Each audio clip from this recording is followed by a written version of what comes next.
They speak of knights in shining steel, of banners raised high, and horns blown to the heavens, of valor sung in ale halls, and tales passed by firelight.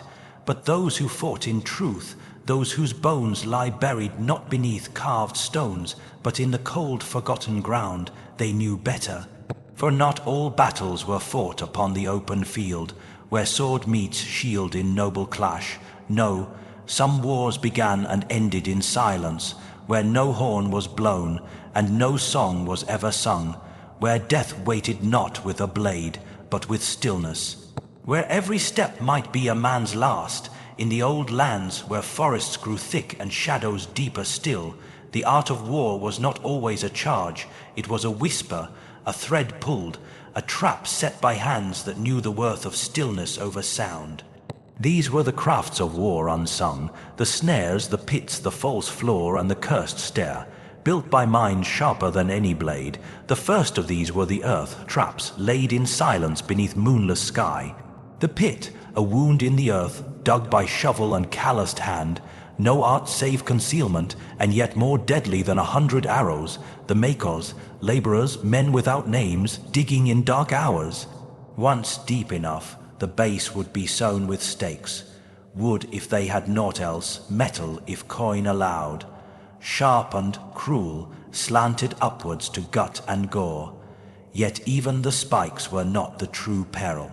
The true art was the veil, the disguise, thin reeds laid across, braced with thread and sap, covered in dust, in hay, in the very dirt of the land. Even under daylight, a man might see no wrong in the ground before him. These were not placed at random, no, they were set where men must pass narrow forest paths, between thick trunks where the host must march in single file, along ridges near river bends, in harvested fields where straw blew light across the soil. The soldiers saw only path, saw only haste, and the first fell, always the first. He vanished in an instant, down into silence, a thud, a gurgle. Then another man fell atop him, and another. The line broke. The men behind halted, stumbled, cried out, armor clanged, orders shouted turned to screams, formation shattered, and with it all hope of charge. The enemy watched from brush, from tree. They waited not for 10 men to fall. They loosed arrows into chaos. A single pit, placed with thought, broke not just bodies but resolve. It shattered rhythm, and in medieval war, when rhythm failed, the foe followed, and yet these traps held deeper cruelty. Some were fouled, the pit filled with rot, dead beasts, human waste, stagnant water. For what the stake did not kill, the fever would. A wound here was no scratch, it festered, blackened. Even if drawn out alive, the soldier lay dying by dusk. And his cries, his coughs, became their own kind of torment. For now his comrades feared to march, feared each tuft of grass or patch of mud. The trap did not end when sprung it lingered, it haunted. In the castles the lords knew this craft as well, for not all strongholds were built merely of stone and timber. Some were woven with trickery. The floor you walked upon, smooth and solid, might vanish beneath your step. Beneath the great halls and narrow keeps, craftsmen built death into the very bones of the fortress.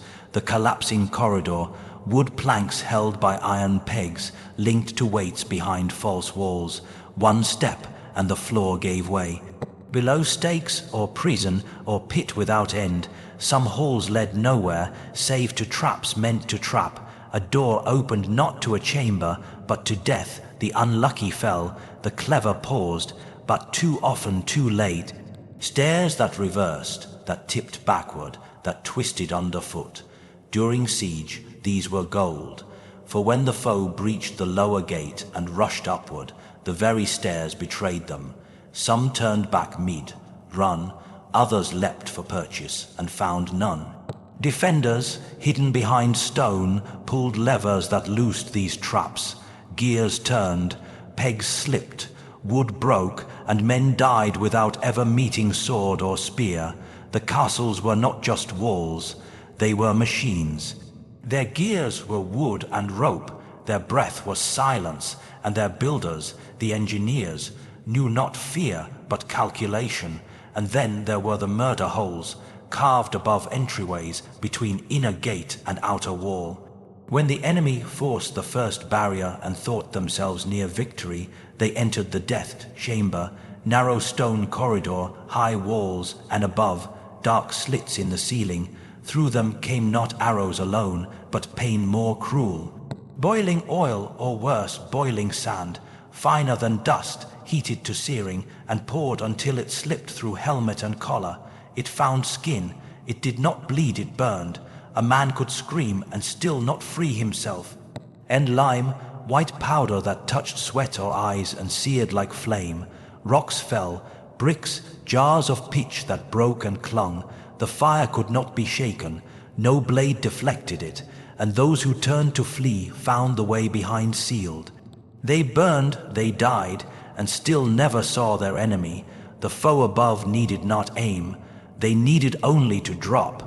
And in wild places, where no wall stood, there too the silent death crept. Forests hid traps among the roots. Saplings bent to earth, tied with cord, tipped with stake or blade. A wire crossed the path, light as a spider's thread. When broken, the tree snapped upward, and its spear found chest or neck, silent. Swift, sometimes death came without warning, without cry. Logs swung from trees, masked in leaves, set to crush. Nets fell, barbed and rough, entangled and tore. These did not kill hosts, they wounded leaders, scouts, the ones who walked first. They sowed doubt, that was their truest power, not the death they gave, but the fear they planted. For men now walked slow, each step questioned, each bend of branch studied. War halted, Moats too bore secret death. And not all were mere water. Beneath, sharpened wood jutted up, hidden in the mire. Caltrops, those twisted devils of iron, sat beneath the silt. A step and pain, a fall and blood. Some moats turned to churned pits when cogs below stirred. Blades spun by river force or hidden wheel, men bled before reaching wall, and even then, if they climbed out, the edge might give. Stones shifted, steps broke, traps within traps on the field. As armies marched across strange land, other snares lay in wait. False camps with goods left behind, barrels, open wagons, meant to tempt, yet some held powder, some poison, some knives that loosed when lid was lifted, and the food, spoiled, tainted, meant not to kill swift but slow. The men ate, and days later they fell, one by one, and still none knew the cause. Rivers hid stakes beneath crossings, trails were mined with false soil, logs set to roll upon slope, and always, always, doubt grew. Fires lit in wrong place lured scouts to ambush. Arrows loosed not at armies, but at hearts. The commander, the messenger, one dart, one breathless pause, and the column halted. Even arms and armor were turned into traps. A blade left in bloodied grass, a helm by a stream, yet when lifted some bore curse. Poisons on the hilt, belladonna wolfsbane. Hours later the man ailed, no wound visible, yet death sure. Other arms were tricked. Swords with hidden springs that released spikes into palm. Shields fitted with powders that burst upon impact, blinding friend and foe. Mail lined with thorns, breastplates rigged with needles inward. Desperate men found them, donned them, and found torment. Every movement, every breath brought pain, yet to remove them meant greater hurt, and still the enemy advanced, but none of these could be without the men behind them.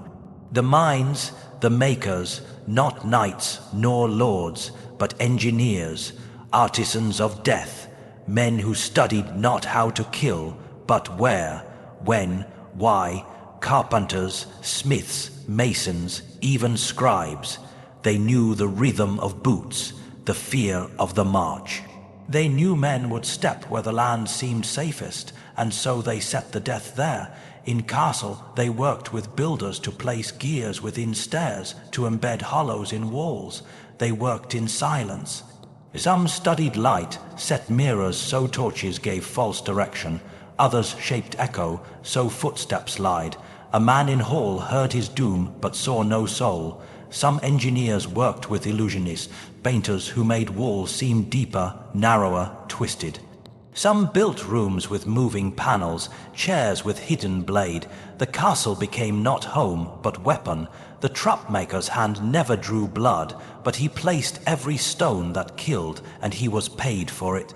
Lords knew, one good mind could defeat 100 men, for the trap never sleeps, never tires, it waits, it remembers, it kills without fail. And so it was in the age of sword and fire. The true war was not always loud. It was the hush before the step, the creak before the fall, and those who marched forward never knowing, they died with eyes wide, not from what they saw, but from what they never did. Beware then, brave heart. For war is not always a roar, sometimes it is a whisper, a stone loose beneath your foot, a branch too still in wind, a door too eager to open, and sometimes death does not wear steel, it waits in the dust. And it never misses. The war was never just about the sword, it was about the silence before it.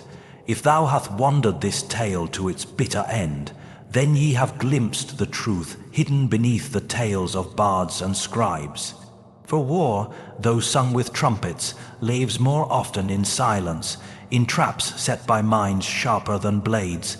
Let this story settle like ash upon thy thoughts, and let no leaf nor stair seem safe again. Give thy favor with a like, subscribe to this wandering path of old truths, and remember, when next ye hear not a sound, beware, for silence may be sharpened, and somewhere still it waits.